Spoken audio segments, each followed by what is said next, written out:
Probablement, si vous avez eu le diagnostic d'arthrose, on ne vous a peut-être pas expliqué nécessairement en quoi consistait l'arthrose, comment est-ce que ça dégénérait, comment est-ce que la condition évoluait. En fait, il faut bien comprendre que l'arthrose, ça ne se guérit pas. C'est une dégénérescence, donc une usure. Si on fait juste commencer par décomposer le mot arthrose, on commence avec art, qui veut dire articulation.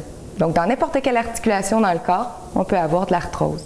On prend la fin du mot, ose, qui veut dire dégénérescence, et donc usure.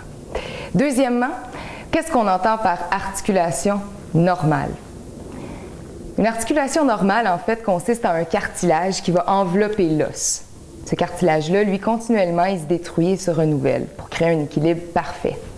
Quand cet équilibre-là est dérangé ou elle est détruite, à ce moment-là, on va assister à un phénomène de destruction plus grande que de reconstruction. Évidemment, si ce déséquilibre-là a la chance, ou en fait la malchance de demeurer là, c'est là qu'on va parler de phénomène d'arthrose. La baisse de cartilage qu'on va voir dans ce phénomène-là, l'os dense, donc à l'intérieur, va vouloir compenser. C'est là qu'on va voir des excroissances osseuses, ou comme on dit un peu, là, des becs de corbeau ou des becs de perroquet sur la radiographie, des dépôts calcaires. Malgré qu'on dit souvent, ou on l'entend souvent dire que l'arthrose c'est un phénomène normal, c'est important de comprendre que c'est pas un phénomène normal. Malheureusement, dans notre société actuelle, c'est typique d'avoir de l'arthrose. C'est typique de voir nos patients souffrir d'arthrose. Mais c'est pas un phénomène normal, à bien différencier. La douleur liée à l'arthrose, en fait, c'est important de comprendre que quand on a une douleur, à ce moment-là, c'est qu'on a un nerf de pincer ou de coincer. Le nerf, c'est le seul fil conducteur de la douleur. Donc, dépendamment de où se fait le pincement ou à quel niveau l'écrasement se produit dans la colonne vertébrale, c'est là que les manifestations peuvent être multiples.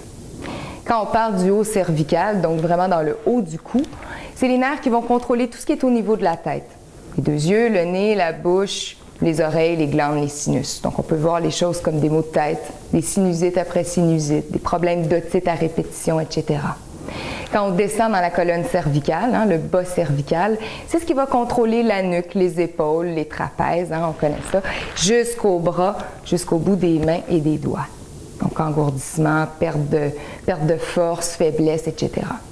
Quand on parle de la région thoracique et donc dans le milieu du dos, c'est ce qui va contrôler une partie du cœur, des poumons, l'estomac, le pancréas, le foie, etc.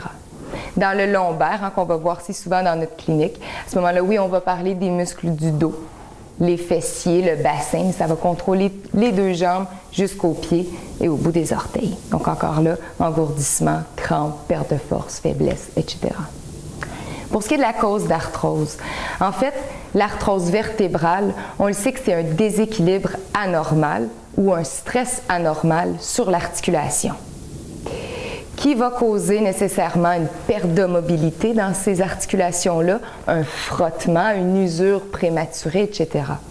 Donc, en fait, nous, notre travail consiste à détecter ce stress anormal, voir quelles conséquences il peut y avoir et à quel point on est capable de ralentir, voire freiner ce stress-là. C'est important pour moi que les gens aient un bon diagnostic, se fassent prendre en charge et être entre bonnes mains.